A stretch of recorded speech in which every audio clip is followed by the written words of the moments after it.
கேட்டதுமே அம்மம்மா சொக்குது என் மனமே.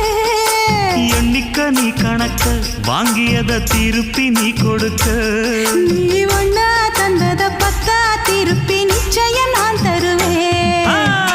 வண்டியில மாமன் பொண்ணு ஓட்டுறவன் செல்ல கண்ணு. எங்க வீட்டு ராணி வர எல்லாம் வந்து பார்த்துக்குங்க. பொட்டி வண்டி கட்டிக்கிட்டு பொண்ணு மேல ஒட்டிக்கிட்டு